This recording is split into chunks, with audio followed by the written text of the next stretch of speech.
Hey guys, I'm Tony with Thermaltake, and I'm really excited to talk to you about the brand new Core P3.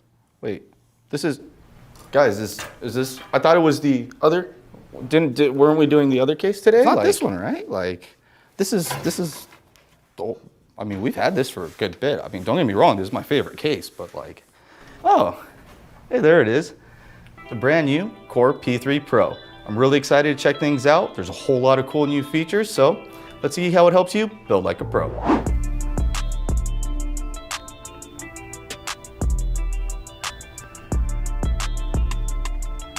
All right, well, just to start things off, I want to say the Core P3 has always been one of my favorite cases personally.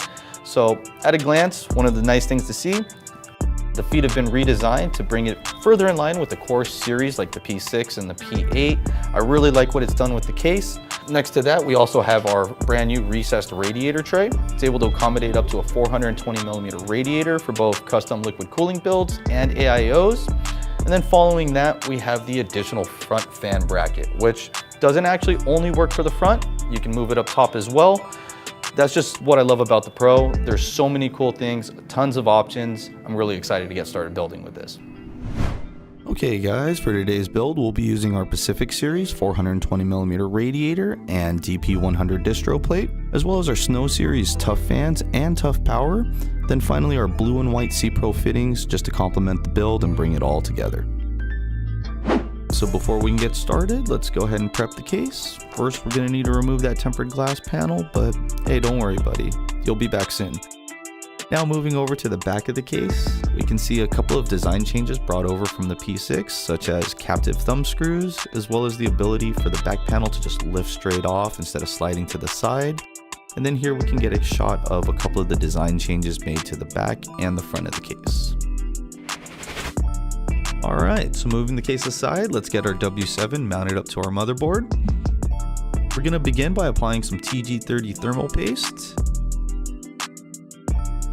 And then make sure to remove the protective sticker from our water block before mounting it onto the board.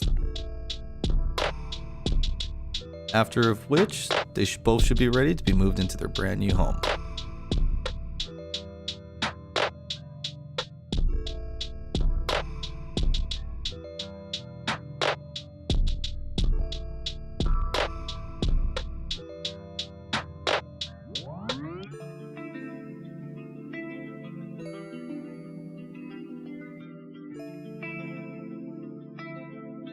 Okay, now that our motherboard's in, we're gonna go ahead and mount up our power supply.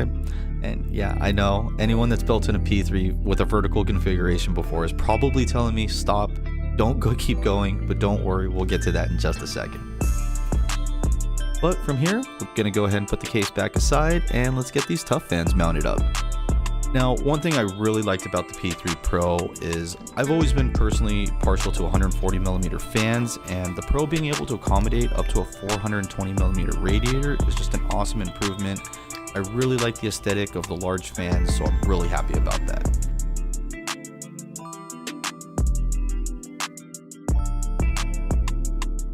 Alright, here we're also going to make sure that we get our stop plugs mounted on the right side. Don't want to have to go back and do that later. And then from here, this is a feature I really liked about our new recessed radiator tray is not only was it super easy to install the radiator, but there's also a few dedicated cable routing and mounting locations, which just made hiding the cables super simple. And speaking of cables, let's go ahead and just take care of our front panel cables, which are conveniently routed above the radiator, just for ease of connection and simplified cable management. This should help to give us a cleaner look overall. Now let's go ahead and get our distro plate mounted up as well. From here, I really like this front bracket because it provides options, lots of options. It can accept fans, radiators to match with those fans, and even distro plates like we're using here, which just makes it perfect for any build, whether it's LCS, AIO, or even air. Now with our distro plate installed, let's go ahead and get our GPU set up vertically. This is with our new dual type mounting bracket. On top of accepting both standard and 90-degree riser cables, we've also improved the ease of access for this guy. Instead of having to remove the power supply, you can now supplement it with just a couple of thumb screws up top.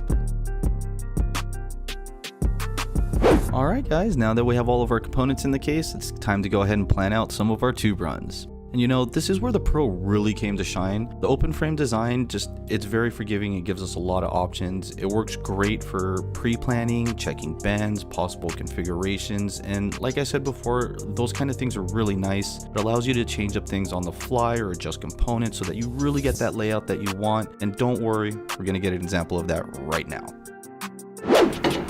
Getting straight into things, we're all set up to start with bending some tubes. So what we're going to do first is just roughly check to see where our first bends need to go.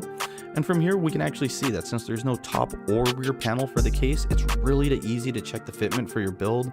I mean, this allowed me to start off with just pre-bending some tubes into simple 90s, 180s, and then adding in additional cuts and bends as I needed. And that actually made the build really fun because I was able to see if there was a place where I wanted to keep something very simple or add in a lot of extra bends or complexity. And that's why I really like the P3 Pro, because it helps cater to different skill levels and adjust for what you want to do. But hey, that's enough of me talking. I'll let you guys enjoy some bends.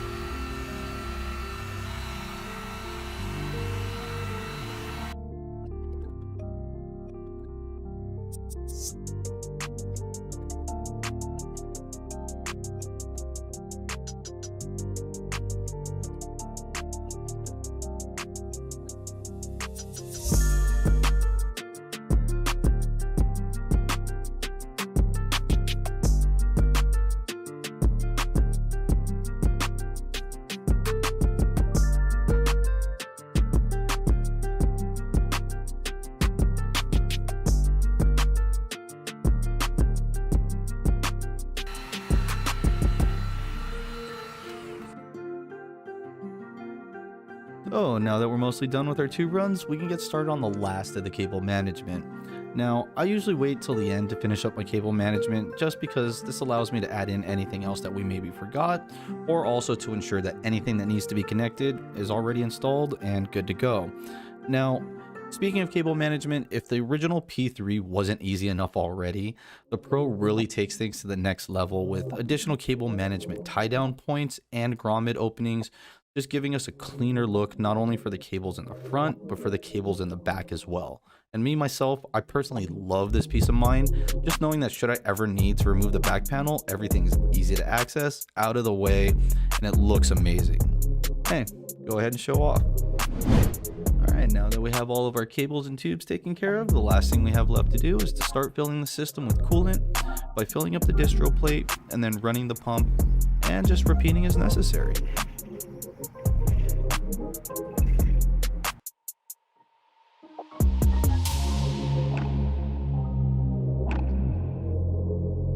And once we feel like we have enough coolant in the system, we'll go ahead and begin with the process of adding in some of the blue dye just to kind of change things up to fit with our white and blue theme that we already had going.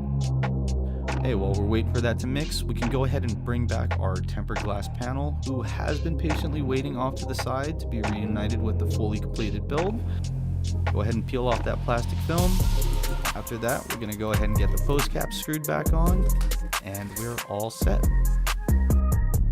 Alright guys, well now that we have the system all put together, I went ahead and I actually pre-configured some of the LEDs in RGB Plus 2.0, but let's go ahead and turn it on and see how it looks.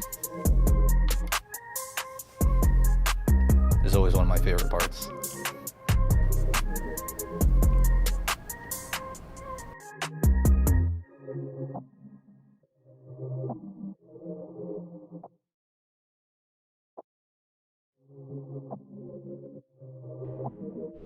Alright guys, thanks again for joining us. It was a whole lot of fun building in the Core P3 Pro, as well as checking out a lot of the new features that distinguish it from the original. Be sure to get your hands on one soon. Also, we have a whole lot of cool new stuff coming out, so stay tuned for more.